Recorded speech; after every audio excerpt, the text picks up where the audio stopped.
잠언 23장 우리 1절부터 8절까지입니다. 제가 봉독해 올리겠습니다. 내가 관원과 함께 앉아 음식을 먹게 되거든 삼가 내 앞에 있는 자가 누구인지를 생각하며 내가 만일 음식을 탐하는 자이거든 내 목에 칼을 둘 것이니라. 그의 맛있는 음식을 탐하지 말라. 그것은 속이는 음식이니라. 부자 되기에 애쓰지 말고 내 사사로운 지혜를 버릴지어다. 내가 어찌 허무한 것에 주목하겠느냐. 정령이 재물은 스스로 날개를 내어 하늘을 나는 독수리처럼 날아가리라. 악한 눈이 있는 자의 음식을 먹지 말며 그의 맛있는 음식을 탐하지 말지어다. 대저 그 마음의 생각이 어떠하면 그 위인도 그러한즉 그가 내게 먹고 마시랄지라도 그의 마음은 너와 함께하지 아니함이라. 내가 조금 먹은 것도 토하겠고 내 아름다운 말도 헛된 대로 돌아가리라. 아멘. 오늘 23장은 우리 30가지 교훈 중에 있습니다. 30가지 교훈은 언제부터 시작되냐면 우리 잠언 22장 우리 22절부터 시작됩니다. 잠언 22장 22절부터 잠언 24장 22절까지입니다. 22장 22절부터 24장 22절까지인데 오늘 이 30가지 교훈 중에 먼저 또 서론적으로 이것을 30가지 교훈을 중간에 준 이유를 솔로몬은 얘기를 합니다. 그것이 바로 22장을 잠깐 보셔야겠는데 22장 19절, 20절, 21절입니다. 제가 읽어드리겠습니다. 잠언서 22장 우리 19절에 보면은 내가 너에게 여호와를 의뢰하게 하여 이것을 특별히 내게 알리노니. 보십시오. 하나님께서 우리 솔로몬 왕을 통하여서 이 30가지를 주시는 이유는 여호와를 의뢰하여, 영어로는 trust라고 되어 있기 때문에 신뢰한다라는 의미를 또 갖고 있습니다. 그러니까 우리가 정말 저희가 그리스도인으로서 하나님을 신뢰하고 오늘도 살아가는데 얼마나 많은 또 어려움들이 있겠습니까? 이 하나님 안 믿는 세상, 물론 이 모든 일반 질서도 하나님의 일반 은총 아래 움직이고 있지만 너무나 이 말세 시대에 사람들은 탐욕이 가득하고 입에는 저주와 악독의 말들이 있고 우리를 죽이려고 하는, 그러나 우리를 누르려고 하는 이 세상 속에 오늘도 우리가 하나님을 의지하지 않으면 살아갈 수 없는데 우리 솔로몬 왕을 통해서 22장 19절에 이 30가지 교훈을 앞으로 얘기할 텐데 그것을 알려주는 이유는 근본적으로 내가 너에게 여호와를 의뢰하게 하려 한다, 신뢰하게 하려 한다. 그래서 우리 들으시는 성도님들께서 이 말씀에 아멘 하시면서 하나님을 신뢰하는 은혜가 있으시기를 바랍니다. 오늘 아침에도 하나님이 내 주인이다, 하나님이 내 길을 인도하신다, 나는 하나님을 신뢰하며 살겠습니다. 그러기 위해 특별히 오늘 너에게 알게 하려 한다, 이렇게 써 있습니다. 그러면서 한 가지 더 21절에 어떻게 신뢰하냐, 그 내용은 바로 진리의 확실한 말씀이다, 이렇게 써 있습니다. 21절에 내가 진리의 확실한 말씀을 깨닫게 하며 또 너를 보내는 자에게 진리의 말씀으로 바른 대답을 하려 함이 아니냐. 그렇습니다. 말씀을 깨달아야 우리에게 물어보거나 우리에게 우리가 선택의 순간이 있을 때 진리의 말씀으로 바른 대답을, 바른 선택을 할 수가 있다라는 것입니다.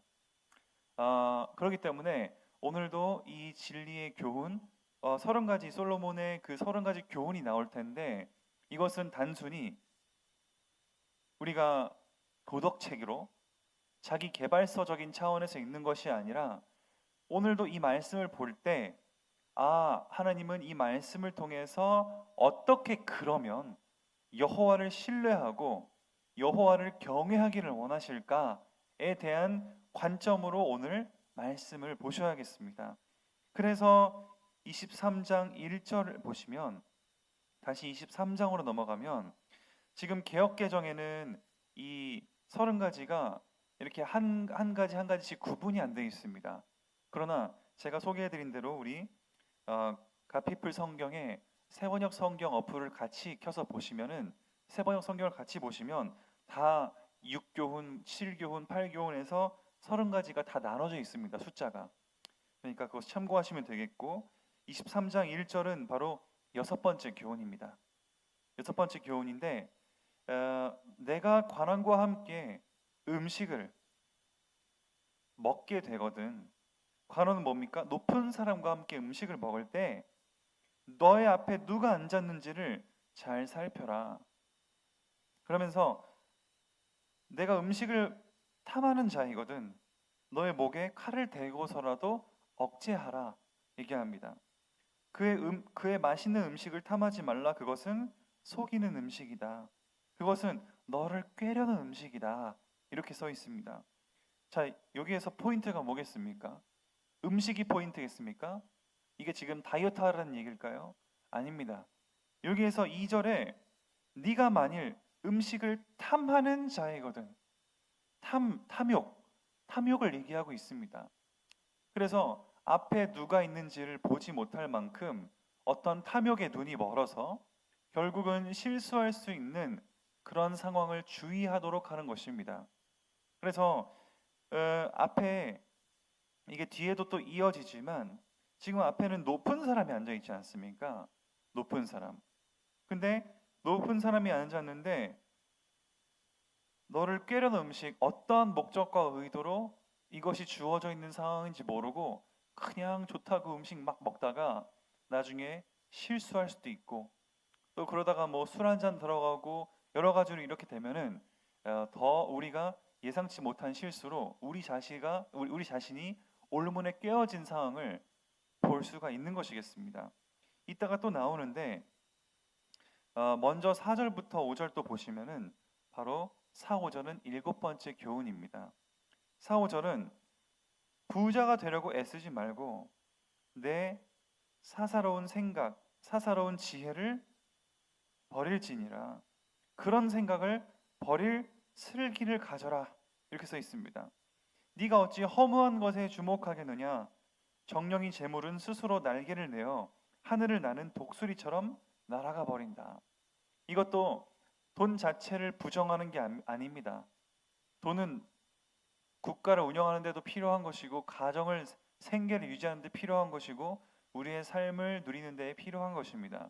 그러나 돈이 필요한 만큼 우리가 합당하게, 적법하게 우리가 돈을 벌고 하는 것과, 예를 들어서 한탕주의로 인해서 어떤 부당한 그런 어떤 도박을 한다든지, 아니면 어떤 불법적인 경로로, 어둠의 통로로, 혹은 불법적인 방법으로 이 돈을 한다든지, 꼭 그런 방법적인 게 아닐 수 있습니다. 내 마음이 이 돈도 하나님의 영광을 위해서 쓰는 것이다 라는, 영광을 위해서 버는 것이다 라는 개념이 있어야 되는데, 만약에 우리가 오늘도 돈을 벌고 오늘 하루를 살아가면서 쓰는 그런 돈들이 내가 그 돈 때문에 매여서 하나님의 영광을 가리게 된다면 과연 그것이 하나님이 기뻐하시는 재물이겠냐를 물어보고 있는 것입니다. 그래서 지금 아까도 말씀드렸죠. 서론적으로 하나님은 이 교훈을 주신 것은 표면적으로 이것이 도덕책이고 자기 개발서로서 쓰는 게 아니라, 아까 뭐라 그랬습니까? 여호와를 신뢰하게 하며, 22장 19절, 여호와를 신뢰하게 하며 여호와를 뭡니까? 여호와의 진리의 말씀을 확실하게 하려고 하는 것이다. 그러니까 오늘도 이 말씀은, 이 말씀을 통해 내가 그럼 어떻게 여호와를 신뢰할 수 있을까? 하나님, 이 모든 재물은 하나님께 주신 것이고 또 하나님의 영광을 위해 주시는 돈이기 때문에 그 방향으로 나는 돈을 벌어야 되는 것이구나. 하나님의 영광을 위한 우리의 경제, 하나님의 영광을 위한 우리의 경제 소비 등등을 바라볼 수가 있는 것이겠습니다. 우리 성도님께서도 오늘 우리가 재물을 대하는 자세가 바로 나의 개인의 유익과 만족이 아닌 하나님의 영광을 위한 것이 영광을 위한 것이 되기를 예수 그리스도 이름으로 축복드립니다. 그러면서 6절부터 8절까지입니다. 이것이 8번째 교훈으로 분류됩니다. 6절부터 8절은 아까 1, 2, 3절과 비슷한데 뭐라고 써 있습니까? 악한 눈이 있는 자의 음식은 먹지 말며 그의 맛있는 음식을 탐하지 말지어다. 무릇 그 마음의 생각이 어떠하면 그 위인도 그런즉 그가 내게 먹고 마시라 할지라도 그의 마음은 너와 함께하지 아니함이라. 네가 조금 먹은 것도 토하겠고 네 아름다운 말도 헛된 대로 돌아갈 것이다. 자, 여기에서 전하고자 하는 메시지가 뭐겠습니까? 이거는 단순히 탐이 아니라 누가 내 앞에 있냐? 악한 눈이 있는 자입니다. 악한 눈이 있는 자. 우리 성도님께서 세상에 공짜가 있다라고 생각을 하십니까? 이거는 지금 교회 공동체 내에서의 섬김의 차원으로 얘기하는 게 아닙니다. 이거는 교회 안이 아니라 교회 밖에서 세상을 살아갈 때의 지혜를 얘기하기 때문에 교회 공동체로서의 아름다운 섬김을 생각하시면 안 되고 일반 사람들이 나에게 다가올 때 악한 눈이 있는 자, 그가 우리에게 무언가 많은 것을 맛있는 음식, 이게 맛있는 음식이라고 써 있지 않습니까? 맛있는 음식을 탐하지 말 것이라. 왜냐하면 그 마음에 그 사람은 인색한 사람이고 또 돈을 허투루 쓰는 사람이 아니고 악한 자의 눈이기 때문에 반드시 동기가 있다라는 거지요. 그것들을 우리 청년들은 많이 분명히 배워야 될 것이고 우리 어른분들께서는 너무나 잘 아실 것입니다. 무언가 무조건적인 공짜나 그런 호의는 우리가 반드시 조심해야 될 것이지요.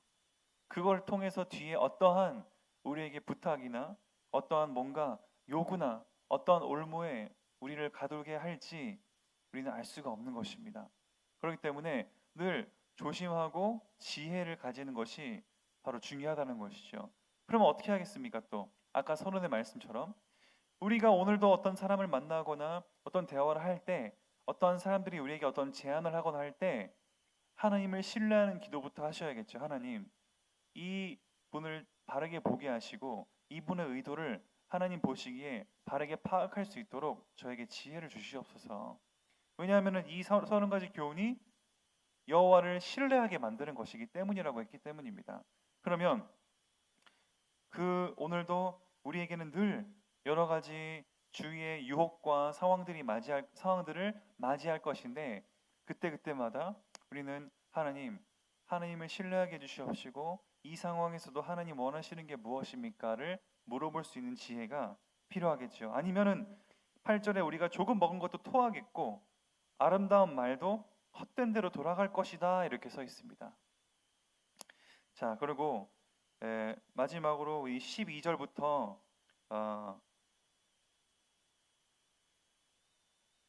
바로 우리 5절까지인데 사실 이게 지금 다 여기는 가정의 교육에 대한 내용입니다. 너무너무 중요한 얘기인데 이것을 다 하기에는 시간이 부족하지만 중요한 것이 무엇이냐면 오늘 17절입니다. 이것만 하고 마치겠습니다. 우리 12절부터 뒤에 보면은 12절은 뭐라고 써 있습니까? 훈계에 착심한다. 이거는 뭐냐면 교훈을 마음에 잘 담아두어라. 아이들이 부모의 말을 잘 담아 듣는 것은 쉽지 않습니다. 그렇지요? 잔소리로 듣기 십상이고 또 그것이 반복되다 보면은 또 더 듣기 싫어할 수도 있고 그런 것이 우리 참 어려운 자녀 교육이겠습니다만 지식의 말씀에 귀를 기울이라. 그러면서 13절에 부모의 역할로서 아이를 훈계하지 않으려고 하지 말라. 이게 뭡니까? 아이를 필요하다면 교육을 확실하게 해야 된다는 거죠. 그러면서 채찍으로 그를 때릴지라도 그가 죽지 않을 것이다. 설마 부모가 혼내다가 죽이겠냐?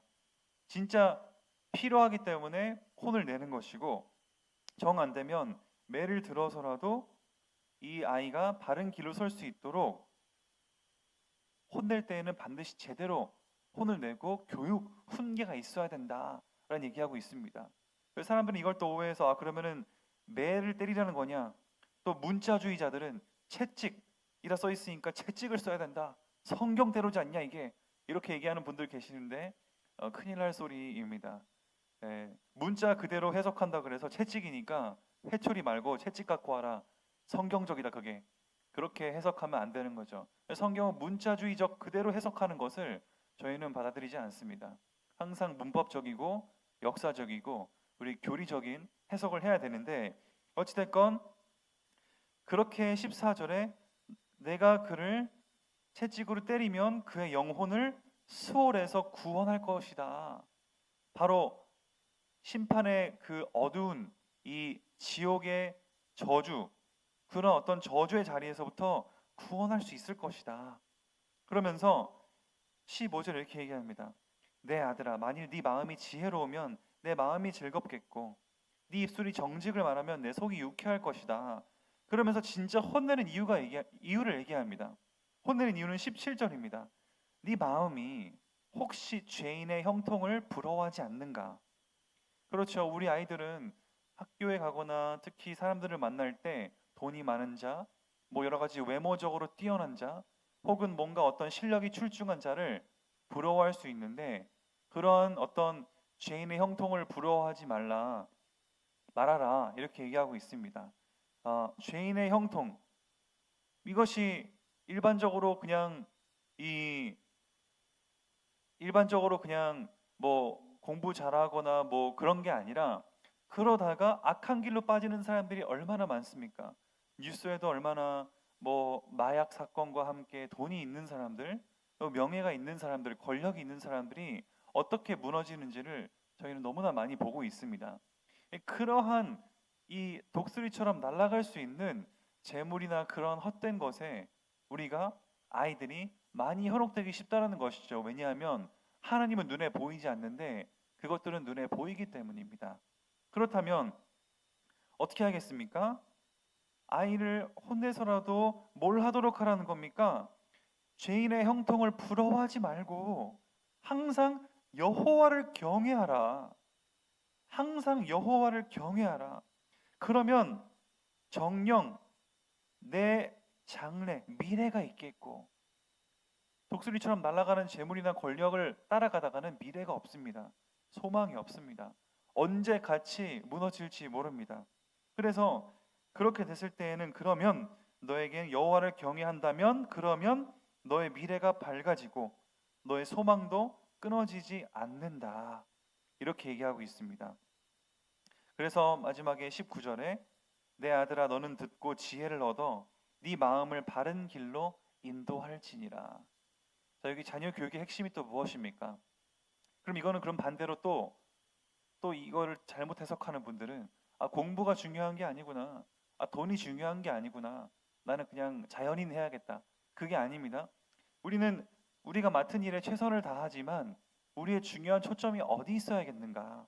아까 서론의 22장 19절 21절에 서론 말씀드린 것처럼 이 모든 교훈은 도덕책이 아니라 여호와를 신뢰하기 위함인데 오늘도 가정 교육의 가장 목적은 이 애들이 그냥 가만히 두면 세상의 죄인의 형통을 부러워할 수 있기 때문에 그것이 아니라 여호와를 경외할 수 있도록 하는 것이 교훈의 핵심인 것입니다. 근데 그러지 못하고 자꾸 죄인의 형통과 그런 악한 쪽으로 잘못된 방향으로 기울인다면 설령 매질을 해서라도 강력한 어떠한 그러한 훈계를 확실하게 해서라도 그들의 마음이 이 하나님의 경외하는 마음을 가질 수 있도록 하는 부모의 역할이 책임이 분명히 있다라는 얘기를 하고 있는 것입니다. 이 내용이 뭐 다 다룰 수 있는 게 오늘은 아니기 때문에 나머지는 우리 한번 23장을 전체적으로 읽어보시고 자녀 교육과 우리 스스로의 절제 그리고 마지막 한 가지만 말씀드리면 자녀 교육이라고 했기 때문에 우리 성도님들은 해당이 안 된다 생각하시면 안 됩니다. 주님께서는 우리 성도님들을 보시기에 어린아이로 보시겠습니까? 장성한 자로 보시겠습니까? 우리야 육신적인 부모지 아이들을 봤을 때 하나님 보시기에는 우리 모두 하나님 자녀입니다. 하나님 우리를 하나님처럼 부모로 보지 않으십니다. 하나님은 아버지고 우리는 아버지의 자녀로서 똑같이 말씀을 경외하고 말씀을 따라가는 이 말씀은 우리에게 모두 대입이 된다는 것입니다. 그러기에 우리 성도님들께서 이 말씀으로 먼저 충만하시고 이 말씀에 먼저 본이 되주시고, 그래서 그 말씀이 우리도 어린아이 같이 이 은혜가 필요합니다. 하나님을 신뢰하기 원합니다. 하나님을 경외하기 원합니다. 하나님이 주인이십니다. 라는 고백이 있으시기를 예수 그리스도 이름으로 축복드립니다. 그래야 우리의 미래가 소망이 있고 우리의 소망이 끊이지 않는 아름다운 오늘 하루가 되실 줄을 믿습니다. 기도하겠습니다. 살아계신 하나님 감사드립니다. 오늘도 주님께서 성령으로 역사하셔서 정말로 말씀이 우리 안에 충만하게 기억되게 하시고, 특히 오늘 이 30가지 교훈 중에서 가장 중요한 하나님의 의도처럼 여호와를 신뢰하게 하시고, 특별히 여호와를 경외해서 악인의 형통을 즐거워하지 않도록 우리가 정말 하나님께 방향 맞추고 하나님을 주인 삼는 오늘 귀한 하루 되게 해 주시옵소서. 예수 그리스도 이름으로 기도드립니다. 아멘.